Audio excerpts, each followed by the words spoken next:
according to the documented case of the Sodder children disappearance in Fayetteville, West Virginia.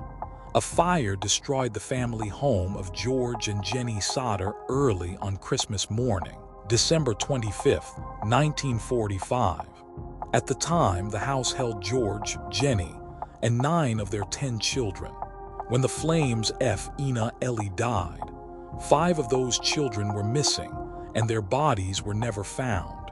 The authorities ruled that all 5 children perished in the flames, but when the ashes were sifted, not a single bone, tooth, or fragment of human remains was ever recovered.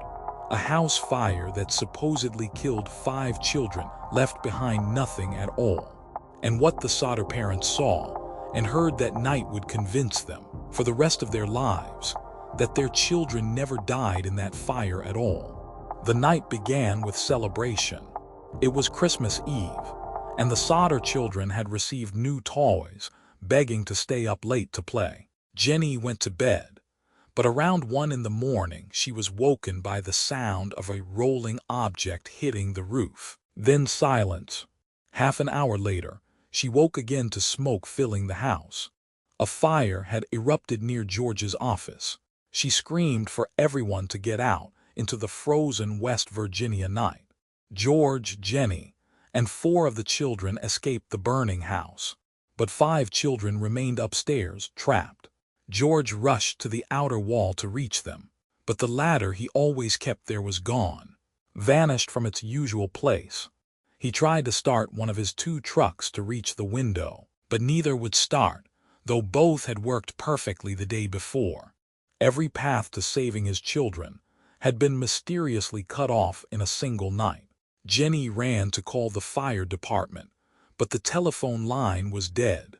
A neighbor drove to town to summon help, yet the fire department did not arrive until 8 in the morning, roughly 7 hours after the blaze began. The department was only 2.5 miles away. Firefighters later blamed a wartime shortage of manpower and a system that relied on a phone tree to alert volunteers.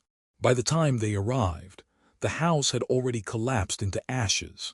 The fire chief F.J. Morris told the Sodder that human remains should have been found in the debris. Then, strangely, he later changed his story. He claimed he had discovered a human heart in the ashes, which he buried in a box near the site. When it was recovered and examined, it was not a heart at all but beef liver, untouched by fire. A blaze that supposedly cremated 5 children completely left no bones, no teeth, and no verifiable trace of a single body. In the months before the fire, a strange man had come to the house looking for work and warned George that his home would burn and his children destroyed.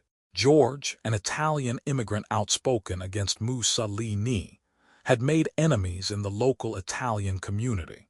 After the fire, witnesses came forward. One woman claimed she saw the missing children peering from a passing car during the blaze.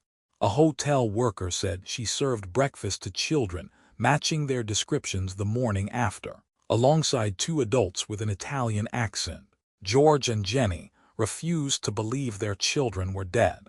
They erected a large billboard along the highway showing the children's faces, offering a reward for information, and it stood for decades. Then, in 1968, more than 20 years later, Jenny received an envelope in the mail with no return address. Inside was a photograph of a young man who bore a striking resemblance to their missing son Louis. On the back was a cryptic message that only deepened the mystery.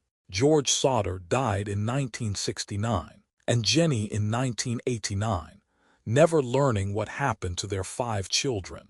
Their surviving family kept the billboard up and the search alive for decades. No trial was ever held, no bodies were ever recovered, and no answer was ever confirmed. Theories range from a mafia kidnapping to a fire cover-up, but every lead eventually dissolved into silence.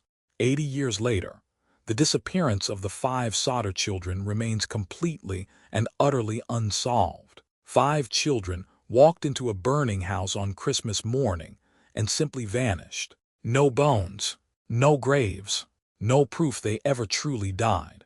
A grieving family spent the rest of their lives searching for answers that never came. Somewhere in the silence of that West Virginia night lies a truth we may never uncover.